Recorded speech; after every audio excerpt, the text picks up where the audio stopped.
It's been about 2 weeks since I've upgraded my bandsaw, and I've been very happy up until today with the enhancement. It turns out there's some additional changes that I need to make, and I'm going to start by showing you what I was doing. So this throat only goes to 3.5 inches, which is just enough to cut a 2x4. I was cutting this 2x4, it was cutting very easily, which again is not something I could do before. But as I started going into a curve, I noticed that the band stopped moving, but I could hear the motor was still spinning. I opened it up, looked inside, and that's where I saw my pulley is just being shredded. It simply can't transmit the power, but hey, it's made out of plastic. If you look here in the dust that comes out, there are these little plastic shards that have just been shredded off of the pulley. So as I was thinking about this, upgrading this pulley here, I realized that there may be people out there who are going to do what I did. So I'm going to take this video as an opportunity to expound upon some of the decisions that went into this upgrade and avoid the problems that I considered in advance and the ones that I'm running into now. Let's get started. So here's the pulley. It's pretty mangled up, and you can see the teeth are completely rubbed off in some spots. And this is where all those shards of plastic were coming from, here and all in the teeth. Again, it is made out of plastic. I'm not surprised that this failed. I'll look for another pulley online, one made out of aluminum that's about this size. And right now I've got a wooden pulley in there that's doing the job, but that's just meant to be temporary. I don't want to have to check on this too often, so I'll try to buy something that's about this size as a replacement. One other thing about pulleys is you want to be sure if you do change the pulleys that you maintain the gear ratio. I did some math when I first took this apart. This is another important component here. The speed, I'll just put the label right here. The band speed is 2,800 feet per minute. And after doing some math, I figured out what the motor speed was. I assumed it was about 1,700 RPMs, but according to my math, it's a little faster than that. It may or may be some rounding because the numbers were close. But the bottom line is I ended up with a new belt speed that's about 2,600 feet per minute.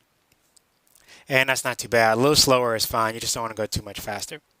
The next thing you want to note is that this is a C-face motor, the original motor. And all that means is the motor is designed to be mounted on the face. Usually they're either threaded holes, like on this one, or in my motor, they were threaded studs. What I did is I took the plate off here. All this was done in the shop. No CAD programs were needed or anything like that. I literally just traced it on the paper. And I traced the original holes because I wanted to be able to mount the old motor on this plate just in case I decided to revert back. I didn't have to keep up with both plates. And then I measured the studs on the new motor, drew those on here, and then drew a new outline to design my new face.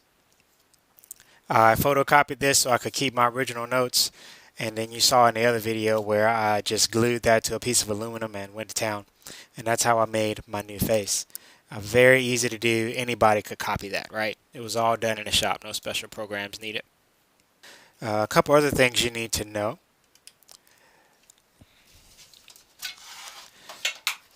This motor is a little bit larger than the other one, and I ended up having to cut a foot off. I took my grinder and I hacked it off. But after I did that, I also found that the motor was still hitting the original base. So I made a new base, and that's why this base has that notch in it, so that when the belt is fully tightened, the motor is sitting down in this notch here. This is a huge tip. If you're going to be building shop tools or modifying your tools, always try to make it accessible. There's going to be some tinkering left to do and a modification in order to get things working the way you want. So I'm going to leave all this bare for about another month, and that way I can check it every day. I can take my compressed air and blow the dust out of the windings and just make sure everything is running the way I want it to. And then I'll cover this probably with Lexan. I've got some scrap Lexan, which is kind of like plexiglass, but it's a little stronger. One last factor I want to point out is the blade itself. If you are burning your wood or it doesn't seem to be cutting, this is definitely the first thing you need to check. You want to be sure that you've got a sharp blade and that you're using the proper teeth per inch for the cut you're trying to make.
Well, we have a different problem here. As you can see, everything was going pretty well, right up until I ran into these two nails that I left in the board.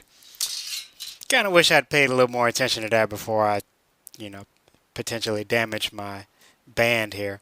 Well, anyway, this thing cuts fantastic. I am so excited about the results. Hopefully this video helps you a little bit more if you actually want to do this yourself. And anyway, that's pretty sweet. So if you have any questions, just put them in the comment section down, and we'll talk about it, and hopefully we can help some folks upgrade these cheap bandsaws to something more powerful.